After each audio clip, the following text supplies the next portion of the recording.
when you go to trace said rectangle,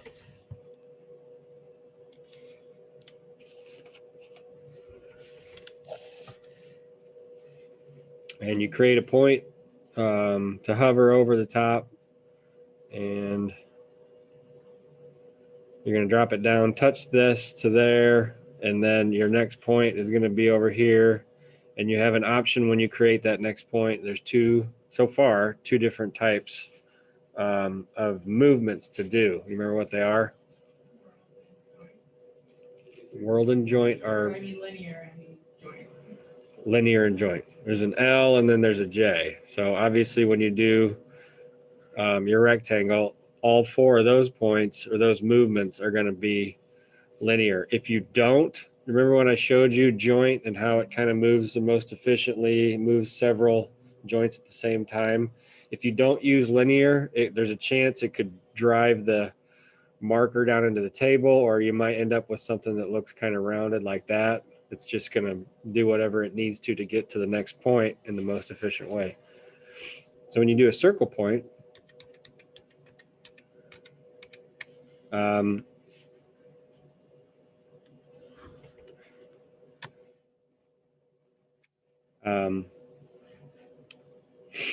you could do this circle in 2 lines of instruction. So in a circle point, you're going to tell it to start here. So in my program, I'm going to hover over this red dot. Then I'm going to drop it straight down with minus Z axis, right? And then I need to teach it 2 points in that line of instruction. The first point I teach it is going to be here. And then you'll see when I do that and I make that instruction circle point, it'll add a little space and it's going to say teach the circular endpoint. And that's going to be right there. So on any arc that you instruct that thing to do, it's looking for 2 different points from wherever it started from last. So if I made 2 points like this, it will make mathematically a perfect arc around like that. But it's going to take whatever 2 points you give it and make a perfect circle. So the closer you can get these points to right at 90 degrees, the more accurate your circle is going to be. And that's basically it. I'll do a demo for you, but the first lab is a rectangle. The following one, lab 5, is a rectangle with rounded corners, and you'll see on those transparencies, they're not transparencies, they're laminated whatever. If you flip them over, you'll see a circle, you'll see a rectangle, and you'll see a rectangle with rounded corners. So the rectangle with rounded corners one is actually going to be the most involved because you're going to have 4 straight linear instruction lines. And then you're going to have these tiny little rounded corner lines, and you're going to have to, I would recommend you take your dry erase marker and draw those 3 points out on all of them, right? So you're, you draw these. These will be, no, this one. These will be all of your points.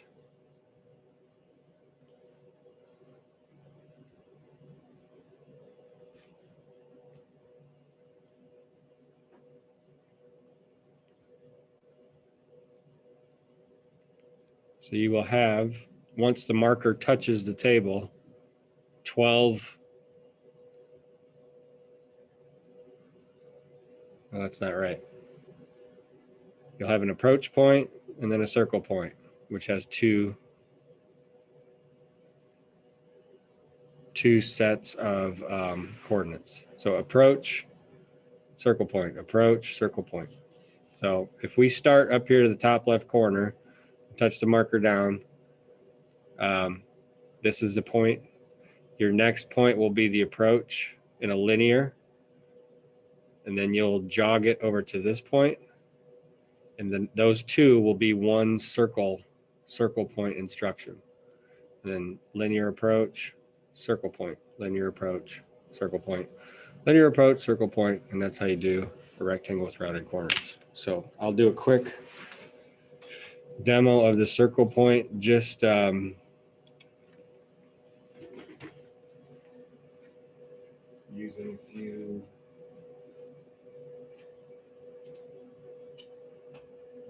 drawn circles. I'll make this one really big so you can see what that looks like.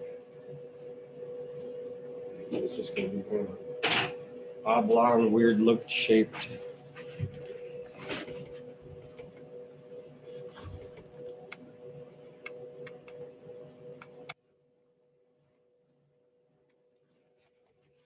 Kind of egg shaped.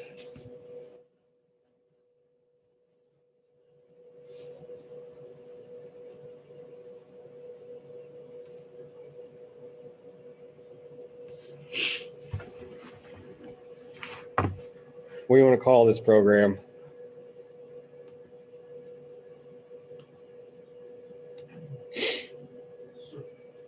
Circle? Circles that.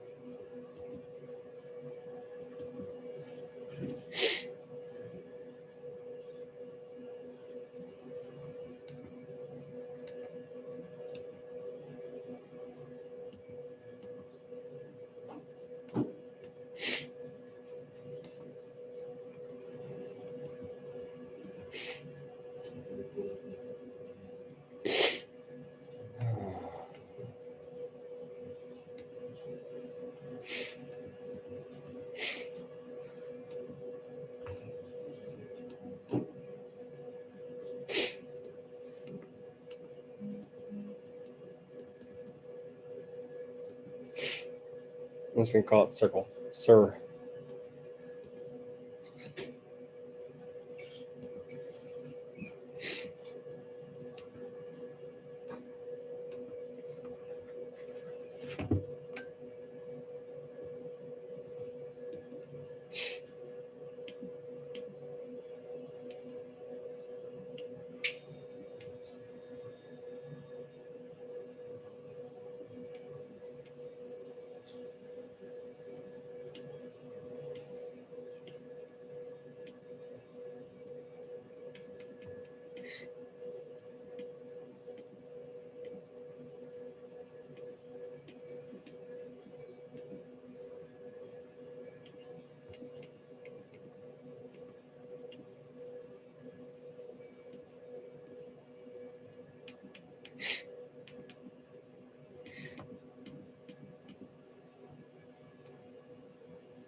One thing you guys got to be careful of too is, did you see when I put the marker in the gripper and I didn't put it all the way up to where the butt of the marker is touching the top of the gripper? You want to give it a little leeway there, because if you accidentally drive that thing down a little too far, it'll push that felt tip up into the marker.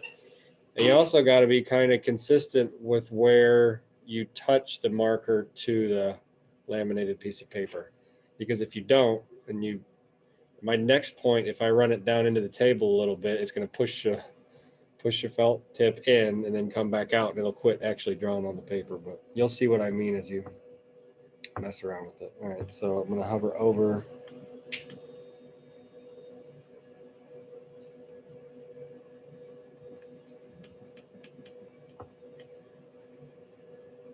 Make that my first point. I'll say, I want that one to be joint, right?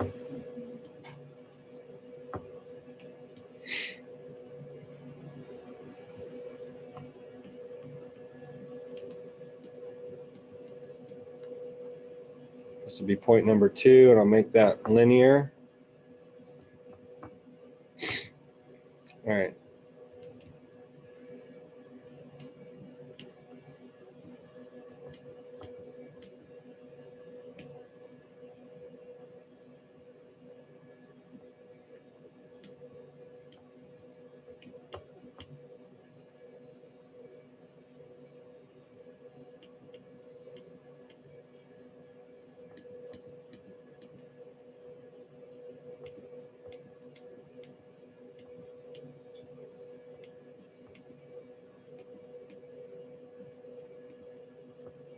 All right, so I'm at the second point, and then I'm going to go point F1. I'm going to choose circular point number 2.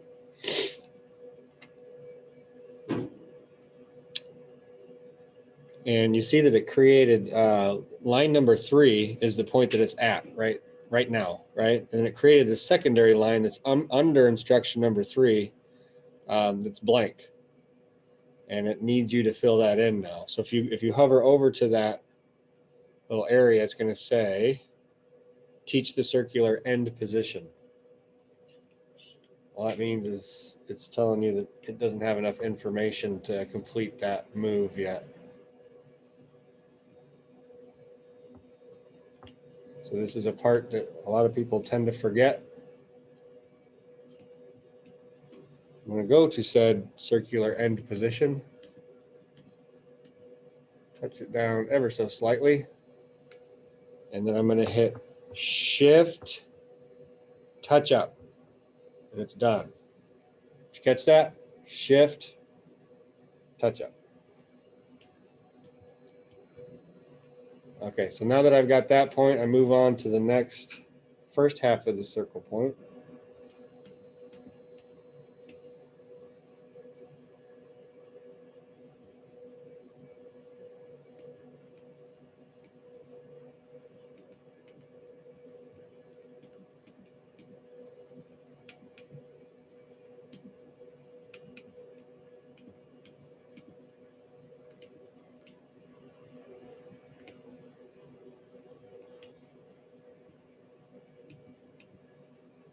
Close.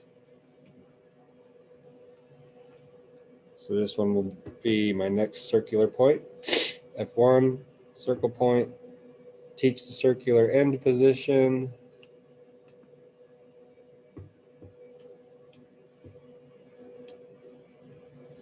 And then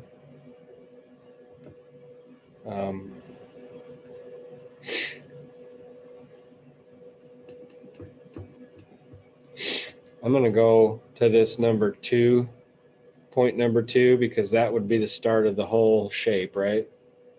And I'm going to go step, shift forward. It should take me right to that point.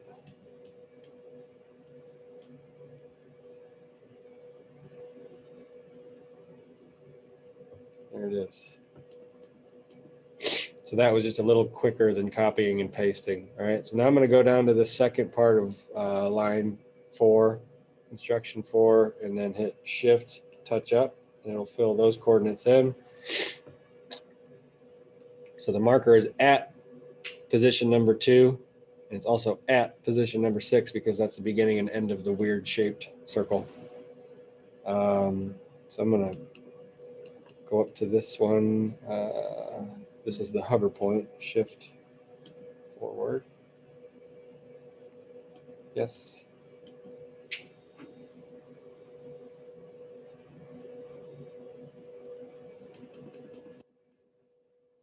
Hit point. Linear. Enter. And there's my program.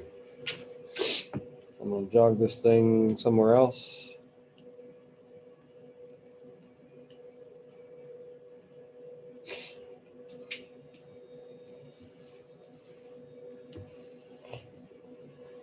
Run the program and watch it draw a weird shaped circle.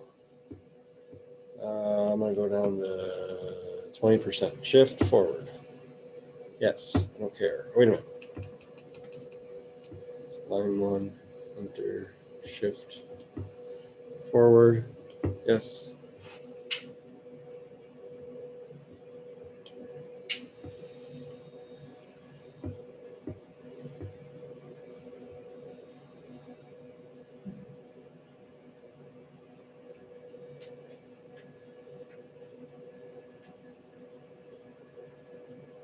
Circle angle too large.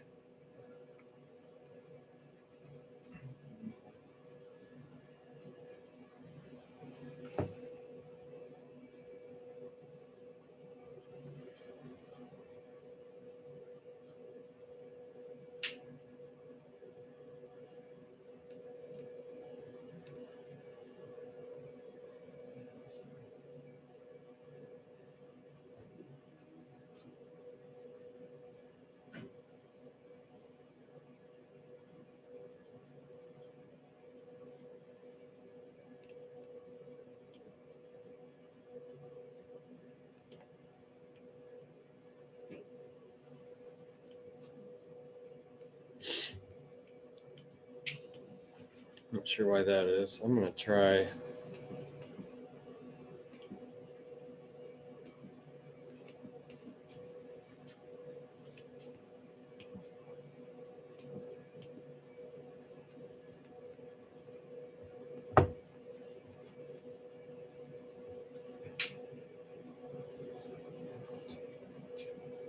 I'm not sure why that's even faulting. I'm going to have to look that one up.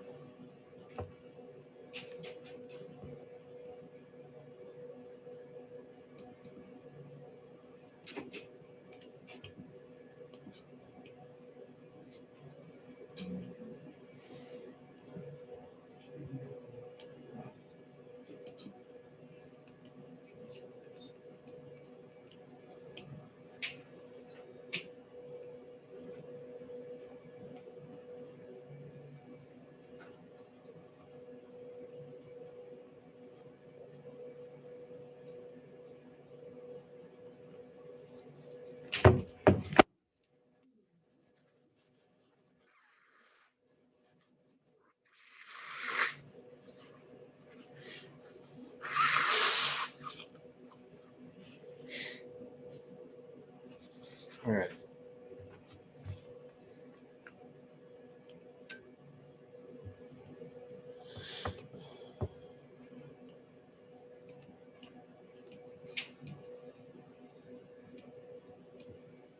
I'm wondering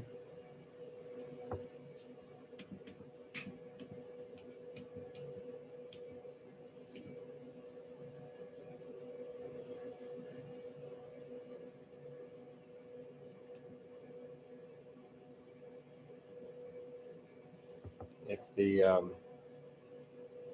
points were a little too squished together.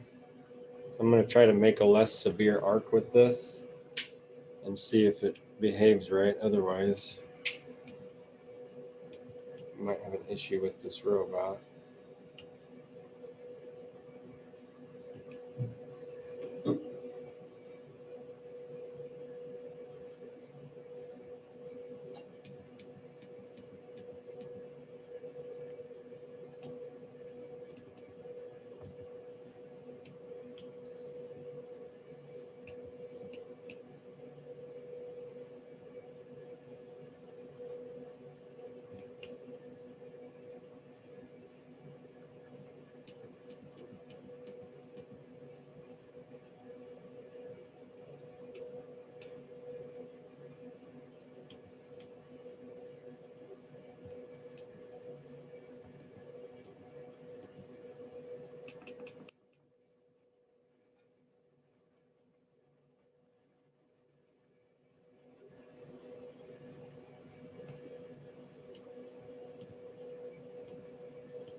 There it goes.